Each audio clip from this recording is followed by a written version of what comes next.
नमस्कार नमस्कार, आप सबको नमस्कार। आप लोग कैसे हैं? खूब मस्त एकदम। मैं एकदम अच्छा हूं। तो मैं एक बात से शुरू करता हूं आज, और आपको मैं ये समझाना चाह रहा हूं कि जिस चीज को आप सफलता कहते हैं, अंग्रेजी में क्या बोलेंगे इसको? सक्सेस। तो जिस चीज को हम सक्सेस कहते हैं वो सक्सेस, ये अभी डिस्कस नहीं करेंगे कि क्या है सक्सेस। इसमें भी बहुत सारी कहानियां होती हैं। ऐसा तो नहीं कि जिस सक्सेस के पीछे हम भाग रहे हैं वो हासिल करने के बाद समझ में आए कि ये तो वो है ही नहीं जिसके चक्कर में आए थे। ऐसा भी होता है जीवन में। अभी आप छोटे हैं, धीरे धीरे इन बातों को समझेंगे। अभी आपने शायद एक आध स्तर पे देखा होगा कि किसी व्यक्ति के पीछे भागे बहुत दूर तक, दुर्भाग्य से उसने हाँ कर दी। आप सोचेंगे दुर्भाग्य से क्यों हाँ कर दी? हाँ तो सौभाग्य से होती है, कई बार दुर्भाग्य से होती है। कभी कभी किसी व्यक्ति का ना मिलना बेहतर होता है, क्योंकि दरअसल वो आपके लिए है नहीं, ना आप उसके लिए हैं, सूटेबल नहीं है। पर एक दौर में आप उसके दीवाने बने बने घूम रहे थे किसी वजह से। चेहरे का सौंदर्य देखा, आपको लगा इससे बड़ा सत्य क्या है ब्रह्मांड में, यही ब्रह्मांड का अंतिम सत्य है। इतना सुंदर चेहरा भगवान ने किसके लिए बनाया है? मेरे लिए बनाया है। और इस चक्कर में आप सुबह से रात तक पतंगे की तरह आगे पीछे दौड़ रहे हैं। अच्छा तो ये है कि वो कह दे कि भाई मेरे पास फुर्सत नहीं है, मुझे पढ़ाई करनी है, और आप चुपचाप पढ़ाई कर लीजिए। पर किसी किसी का दुर्भाग्य होता है, हाँ हो जाती है। हिंदी साहित्य में बहुत रोचक कुछ लोगों ने उपन्यास लिखे। एक लेखक ने कहा, देखिए आप हिंदी फिल्में देखेंगे, हिंदी की फिल्में आमतौर पर स्ट्रगल क्या है कि जो नायक है, हीरो है, वो हीरोइन को प्राप्त करना चाहता है, और विलन के तौर पे आमतौर पे हीरोइन के पिता और भाई ही रहते हैं। कभी कभी कोई थर्ड पर्सन भी होता है जो प्रेम त्रिकोण का तीसरा कोण बनना चाह रहा है, ऐसा भी होता है। कभी कभी भाई या पिता वो नाराज हैं, ऐसा होता है। और पूरी स्ट्रगल ये है कि कैसे वो उनको कन्विंस करे। अगर फिल्म इमोशनल है तो वो अपनी होने वाली पत्नी के पिता को कन्विंस करने के लिए गांव में जाएगा, खेत में रहेगा, साथ में काम करेगा सारे। और फिर वो कौन सी फिल्म थी? रमैया बस्ता भैया। ये तो मैंने देखी ही नहीं। मैं तो दिल वाले फीलिंग से बोल रहा था। DDLJ देखी आप लोगों ने? वही है ना, इसमें शाहरुख खान, काजोल, अमरीश पुरी। हाँ, उसमें पूरी ताकत लगाई है कि मैं किसी तरह से इसके पापा की सहमति बना लूं, उसके बाद विवाह करूं, और उसने बना भी ली। अंत में मतलब वो ट्रेन पे है, सिमरन खड़ी है, और तब अंततः उसके पापा का हृदय परिवर्तन हुआ और पापा ने कहा जा सिमरन जा, जी ले अपनी जिंदगी, है ना। इससे क्या होता है, इमोशंस बहुत हमारे ओवर पावर करते हैं कि परिवार भी बच गया, रिश्ता भी बच गया। इससे अच्छा क्या है? विन विन है, परिवार भी रिश्ता भी। लेकिन ऐसे पापा फिल्मों में ज्यादा होते हैं, ऐसे पापा समाज में कम हैं। समाज में पापा बोलते हैं आ सिमरन आ, घर के अंदर बैठे शांति से, ड्रामा मत कर ज्यादा। लेकिन एक उपन्यासकार ने बड़ी अच्छी बात कही। उसने कहा कि कहानियां पढ़ के लगता है कि सारी स्ट्रगल विवाह तक की है, और हिंदी की फिल्मों का, अधिकांश फिल्मों का जो अंतिम दृश्य होता है उसमें हीरो हीरोइन की शादी हो रही होती है, मंडप सजा होता है, फूल बरसाए जा रहे होते हैं, और उसके बाद द एंड लिखा हुआ आता है। जबकि वो द एंड नहीं है, वो द बिगिनिंग है। क्राइसिस तो अब शुरू हुआ है। ये क्राइसिस नहीं है, इंटरवल है, 2-4 महीने का इंटरवल है जब चीजें ठीक लगती हैं। उसके बाद का जो क्राइसिस है, बड़ा क्राइसिस है। किसी एक व्यक्ति के साथ 24 घंटे रहना, उसकी बहुत सारी आदतें जो आपको नहीं अच्छी लगती, आपकी बहुत सारी हरकतें, आदतें जो उसे नहीं अच्छी लगती हैं, एडजस्ट करना। कभी कभी मन विद्रोह करता है, झगड़ा करता है, मन करता है कि इसके साथ रहने के लिए मैंने इतनी स्ट्रगल की, अपने घर से झगड़ा किया। प्रेम विवाहों के विफल होने के मामले आमतौर पर इसलिए होते हैं क्योंकि आपने जितनी हसीन कल्पनाएं कर ली थी, जिंदगी उतनी हसीन होती नहीं है। जब तक प्रेमी प्रेमिका है, जिंदगी बड़ी हसीन है। क्योंकि करना क्या है? बाइक पे घूमना है, आइसक्रीम खानी है, गप्पे मारनी है, तो स्ट्रगल तो है नहीं। लेकिन विवाह के बाद तो फिर किराया भी देना है घर का, आटा भी खरीद के लाना है, दाल भी लेके आनी है, और एक दूसरे की कड़वी बातें भी सुननी है, जो पहले तो मीठी मीठी बातें होती थी। एक दूसरे को मेकअप के बिना भी देखना है, जो नेचुरल पोज है वो भी देखना है। अभी तक तो वो देखा गया जो बहुत अच्छे से बनाया गया था। दिन में 1 घंटे के सौंदर्य के लिए 3 घंटे तपस्या की गई थी, केवल वो 1 घंटा देखा था। अब तो बिना पानी बिना धूप वो जो मूल रूप है, अब तो वो भी सामने आएगा। हाँ, मेरी भी लव मैरिज है। मतलब जब कोई व्यक्ति कहे तो कुछ हिस्सा तो अपने अनुभव से आता ही होगा उसका भी। सीधी सी बात है, इसमें क्या है। और मैं कभी ये नहीं कहता कि मैं बहुत अजूबा हूं। जैसे आप हैं वैसे मैं हूं, आपसे थोड़ा सा बड़ा हूं, इसलिए अनुभव थोड़े से पहले हो गए, इतना ही अंतर है ना। तो सबके साथ ही होना। लेकिन असली स्ट्रगल यहां तक की थोड़ा ना हो, तो उसके बाद की। जैसे आईएएस बनने तक की स्ट्रगल एक है, आईएएस बनने के बाद की स्ट्रगल दूसरी हो जाती है। पर स्ट्रगल तो जिंदगी में रहती है, हमेशा रहती है। हरिवंश राय बच्चन ने बड़ी अच्छी बात कही कि संघर्ष है तो जीवन है। बिना संघर्ष के थोड़ा जीवन होता है, जीवन में संघर्ष थोड़ा बहुत रहता ही है। ठीक वैसे ही जो आपसे कहना चाह रहा था कि अगर दुर्भाग्य से किसी ने हाँ बोल दिया, तो इस बात का बहुत खतरा है कि एक तो आप पढ़ाई से दूर भाग जाएंगे, डिस्ट्रैक्शंस बहुत हो जाएंगे। उससे बड़ा खतरा है कि 3-4 महीने 6 महीने बाद आपको उस व्यक्ति से भी दिक्कत होनी शुरू हो जाएगी, और फिर आपको जीवन का सत्य दिखेगा, मुश्किल दिखेगी।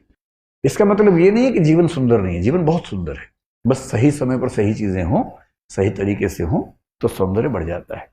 तो सफलता क्या है उस पर हम आज बात नहीं करेंगे, क्योंकि सफलता एक दौर में हमें जो लगती है, एक दौर के बाद कभी कभी लगता है कि वो सफलता नहीं है। मैं ऐसे बहुत आईएएस अफसरों को जानता हूं जिन्होंने पूरी ताकत से आईएएस या आईपीएस या कोई सर्विस में सिलेक्शन लिया, काम कर रहे हैं 10 साल 20 साल 22 साल से काम कर रहे हैं।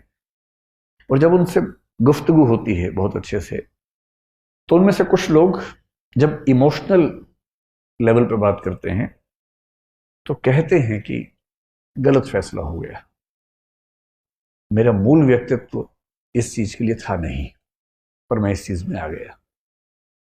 और ये सबके साथ किसी ना किसी मात्रा में होता है, इन चीजों का तनाव नहीं लेना है। आज हम ये समझेंगे कि सफलता का मतलब, अगर हम मानने आपको आईएएस बनना है, जैसे आपका फिलहाल यही उद्देश्य है, यही सपना है, तो उसके लिए कौन सी चीजें आपके अंदर होनी चाहिए। अगर हैं तो बढ़िया है, नहीं तो उस पर थोड़ा थोड़ा काम करना शुरू कर देंगे अभी से, है ना। तो हम आईएएस को भी दिमाग में रख के बात करेंगे, लेकिन सिर्फ आईएएस की बात नहीं करेंगे, और भी चीजें दुनिया में हैं उनको भी ध्यान रख के बात करेंगे। एक क्षमता होती है जिसको बोलते हैं आईक्यू। सुने आपने क्या होता है? ये आई क्यों नहीं है, आईक्यू है ना। ठीक है, आईक्यू, इसकी फुल फॉर्म क्या होती है? Intelligence quotient. कोशिएंट क्या होता है? कोशिएंट का मोटा मोटा मतलब समझ लीजिए कि किसी चीज की वैल्यू कितनी है, किसी रेफरेंस में किसी चीज की वैल्यू, किसी चीज की मात्रा, क्वांटिटी कितनी है, उसको बोलते हैं कोशिएंट। ठीक है। आईक्यू का सरल भाषा में मतलब है कि आप कितने तार्किक व्यक्ति हैं, आप कितने बौद्धिक व्यक्ति हैं। आपकी जो तार्किकता है, रैशनैलिटी है, आपकी जो रीजनिंग की कैपेसिटी है, लॉजिक की कैपेसिटी है, लॉजिक, रीजनिंग, ये सब शब्द लगभग मिलते जुलते हैं। ये क्षमता कितनी है आपके अंदर। और दुनिया के इतिहास में ऐसा कई लोगों ने माना कि सबसे सफल व्यक्ति वही है जिसके अंदर तार्किक क्षमताएं ज्यादा है। कुछ हद तक ये बात ठीक भी है, क्योंकि अगर आप तार्किक ज्यादा हैं तो आपकी डिसीजन मेकिंग कैपेसिटी बेहतर होगी, जो कि डीएम में होनी भी चाहिए। डीएम में क्या है? डिसीजन मेकिंग है ना। क्योंकि फैसले कर रहे हैं, और आपका फैसला केवल आपके बारे में नहीं है, पूरे जिले की जिंदगी के बारे में। 12, 14, 15 साल की सर्विस के बाद आप पूरे राज्य के स्तर पर प्रभावित करने लगते हैं समाज को। और यदि आप सेंटर की डेपुटेशन पर आ गए और 25-28 साल की सर्विस कर चुके हैं, तो आपकी कलम पूरे देश की नियति तय करती है। इसलिए बहुत जरूरी है कि आप सोच समझ कर फैसले करें। आपका चीजों को समझने का, फैसला करने का जो प्रोसेस है, उसमें जो तटस्थता चाहिए, ऑब्जेक्टिविटी चाहिए, वो एकदम ठीक हो। ऑब्जेक्टिविटी का मतलब है कि आप फैसले इसलिए नहीं करते कि आपका मूड अच्छा नहीं था, आपकी विचारधारा ये है, आपके मन में ये भावना आ गई अचानक, नहीं।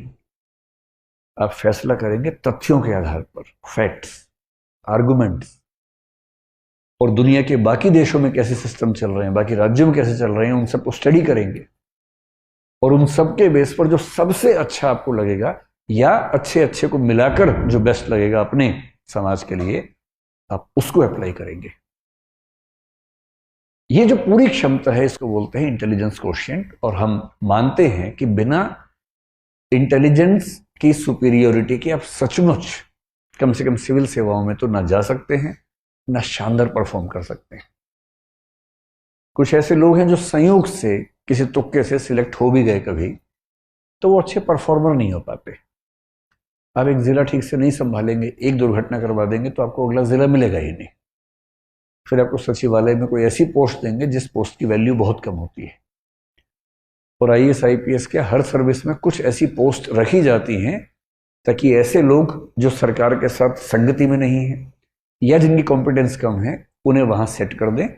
वो केस ना कर सके कि मुझे मेरे पद के अनुसार नहीं कुछ दिया गया, तो उनके लेवल पे पद बना के रखते हैं शंटिंग करने के लिए कि चुपचाप यहाँ बैठे रहो, नुकसान मत करो कम से कम। आईक्यू अच्छा होना किसके लिए जरूरी है? जैसे अगर आपको फिलोसफर बनना हो तो अच्छे आईक्यू के बिना नहीं बन सकते।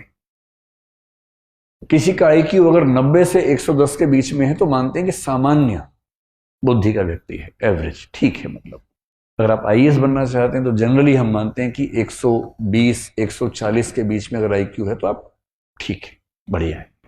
140 प्लस आईक्यू किसी का हो तो इसका मतलब गिफ्टेड व्यक्ति है, बड़ी बात है।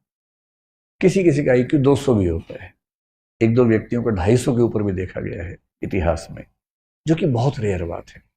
ये वही व्यक्ति हैं जो 5 साल की उम्र में 12वीं क्लास पास कर ली, 8वीं क्लास में किसी यूनिवर्सिटी में पीएचडी कर रहे हैं, मतलब 8 साल की उम्र में, 9 साल की उम्र में। कभी सुना है आपने ऐसा? ये वो बच्चे हैं कि 8-9 साल की उम्र में उनके दिमाग का इतना विकास हो चुका है कि जैसे एक बच्चे की कहानी में एक बार पढ़ रहा था, शायद अमेरिका यूरोप में किसी देश में था वो बच्चा, तो उसकी उम्र थी शायद 5-6 साल के आसपास। तो अपनी उम्र के हिसाब से जो क्लास होती है पहली दूसरी क्लास उसमें बैठा हुआ था, सब बच्चे पढ़ रहे हैं, मैडम के साथ गाना गा रहे हैं एकदम। मैडम कह रहे टी से टोमेटो, सब बोले टोमेटो। ये सो रहा है आराम से। तो टीचर ने उसको बड़ा समझाया, पुचकारा, धमकाया कि भाई क्लास में पार्टिसिपेट करो। ये करता ही नहीं था। ये तो एडिसन के साथ भी ऐसा ही हुआ था। और बाद में जब टेस्ट किया उस बच्चे का आईक्यू निकला 200 के आसपास, और तब पता लगा कि उस बच्चे का मेंटल लेवल 10वीं क्लास का हो चुका था, बिठाया था पहली क्लास में। आप बता रहे टी टोमेटो, उसका दिमाग जोमेटो भी सीख चुका है। जैसे उसको 10वीं क्लास में भेजा, मतलब वो 1 साल का क्लास जो है वो 1 महीने में आराम से कर लेता था। 8-10 साल की उम्र में यूनिवर्सिटी में चला गया, 12-15 में प्रोफेसर बन गया। अब है ऐसा आईक्यू तो क्या करे, किसी किसी का होता है। और आईक्यू में दिक्कत यह है कि आईक्यू हमारे चाहने से नहीं बढ़ेगा। आईक्यू में बड़ी मात्रा इस बात की है कि आपको जेनेटिकली, बायोलॉजिकली कितना आईक्यू मिला। हाँ, एक रेंज के अंदर थोड़ा बहुत हम कोशिश से बढ़ा सकते हैं, लेकिन अभूतपूर्व परिवर्तन उसमें करना चाहें, आमूलचूल बदलाव करना चाहें तो नहीं कर सकते। तो अगर आपको मैथमेटिशियन बनना हो, जैसे रामानुजम का नाम आपने सुना होगा, है ना, तो रामानुजम होने की शर्त है कि आपका आईक्यू बहुत ही खतरनाक स्तर पे होना चाहिए। बड़ा साइंटिस्ट बनना हो, एपीजे अब्दुल कलाम जैसा, तो आपका आईक्यू बहुत खतरनाक होना चाहिए। या न्यूटन या आइंस्टीन बनना हो तो आईक्यू चाहिए बहुत ही खतरनाक। फिलोसफर बनना हो बहुत खतरनाक, जैसे हम भारत में शंकराचार्य का जिक्र करते हैं, 32 साल की उम्र में उनकी मृत्यु हो गई, जितने में अटेम्प्ट खत्म नहीं होते लोगों के। और ऐसी फिलोसफी देके गए हैं कि मतलब 1500 साल होने वाले हैं, कोई हिला नहीं पा रहा अब तक। 32 साल की उम्र में जिस व्यक्ति की मृत्यु हो गई, आईक्यू कितना रहा होगा? उस समय आईक्यू टेस्ट नहीं होते थे, सीधी सी बात है। होता तो मेरा ख्याल है कि 200-250 का मामला रहा होगा उनका। जब आईक्यू बहुत तेज होता है ना, आप इतना तार्किक सोचते हैं, इतना दूर का सोचते हैं, इतना तेज सोचते हैं कि फिर आपके साथ काम करने में सबको मजा आता है। और पीएम क्यों नहीं चाहेगा कि उनके पास ऐसा एक चीफ सेक्रेटरी हो या ऐसा कैबिनेट सेक्रेटरी हो जिसका आईक्यू बहुत शार्प हो, बात कहने से पहले समझ जाता हो, बात पूरी होते होते सॉल्यूशन सामने लाके दे देता हो कि ये सॉल्यूशन है इस चीज का। पीएम कह रहे हैं कि मैं 4 फैक्टर सोच पा रहा हूँ, कह रहे नहीं सर 18 फैक्टर्स हैं, ये 18 फैक्टर्स हैं, इनके बीच में ये मैट्रिक्स है, ये सॉल्यूशन बेस्ट है। और पीएम गदगद है कि वाह यार, तो एक चीज सफलता में आईक्यू है। तो एक पक्ष तो ये हो गया। अब आईक्यू से अगर आगे निकलें और देखें कि कौन सी दूसरी चीज है जिस पर आपको गौर करना है, और वो चीज जिसको आप अपने हिसाब से मैनेज कर सकते हैं। एक शब्द आपने सुना होगा, इमोशनल इंटेलिजेंस। कुछ लोग इसको ईक्यू भी आजकल कहने लग गए हैं। इमोशनल इंटेलिजेंस या इमोशनल कोशिएंट, ये क्या चीज होती है? कभी आपने इस पर गौर किया है? और ये चीज आपके पाठ्यक्रम में भी है, यूपीएससी में मुझे ही पढ़ाना होता है, वो वाला टॉपिक इथिक्स में आता है। और जो दूसरी चीज है उसको बोलते हैं इमोशनल इंटेलिजेंस, और कुछ लोग इसके लिए एक शब्द करते हैं इमोशनल कोशिएंट। इमोशनल कोशिएंट सुन के कुछ लोग सोचते हैं कि जो जितना ज्यादा इमोशनल है उसमें उतना ज्यादा इमोशनल कोशिएंट है। ऐसा बिल्कुल नहीं है, हरगिज नहीं है। इसलिए अगर आप बहुत इमोशनल हैं और आपकी पलकों पर हमेशा आंसू तैयार रहते हैं, तो इसका मतलब है कि आपका इमोशनल इंटेलिजेंस का लेवल कम है, न कि ज्यादा है। तो लेकिन इस बात से रोना नहीं है, कहीं इसी बात से भी रोना शुरू कर दें आप, है ना। मैंने सिर्फ ये बताया कि वैसा नहीं होना है। इसका मतलब मुझे खुशी ये हुई कि 5-6 लड़कों ने भी हाथ खड़ा किया है, वरना हमारे समाज में एक मान्यता है कि रोने पर एकाधिकार लड़कियों का है और नहीं रोने पर मर्दों का है। और मर्द फिल्म में एक डायलॉग था, मर्द को दर्द नहीं होता। उस एक डायलॉग ने भारतीय समाज से जितना नुकसान किया है ना, तो बहुत भारी नुकसान कर दिया। उसके बाद से सारे मर्द अंदर दर्द हो रहा है, और ये नौटंकी करते करते घूम रहे हैं कि दर्द नहीं होता हमें। तो मर्द को कहां दर्द होता है? तो आप में से कितने लोग ऐसे ही स्ट्रांग हैं जो कभी नहीं रोते हैं? तो आप लोग स्ट्रांग नहीं हैं, आप लोग मुर्दा हैं दरअसल, है ना।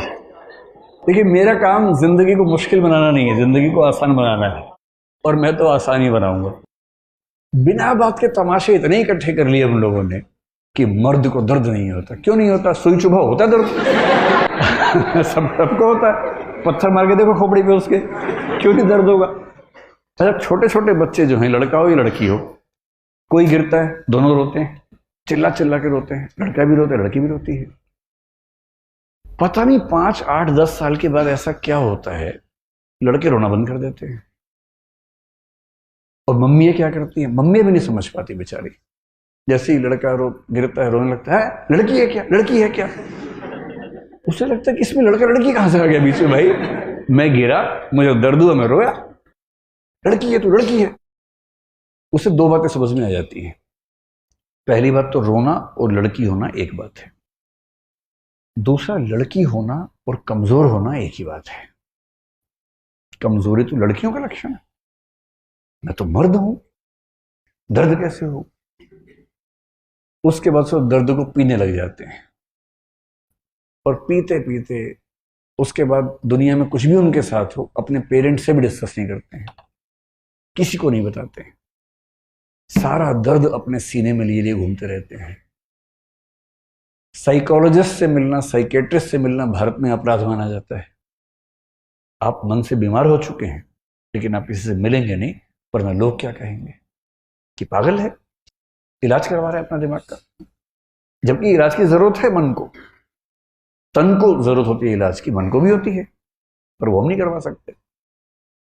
और इस चक्कर में लगभग हर पुरुष अंदर से लहूलुहान है, ऊपर से मुस्कुराना भी है, क्योंकि लोग क्या कहेंगे, हंसते नहीं है तो, मुस्कुराते ही नहीं है भाई साहब, तो भाई साहब क्या करें?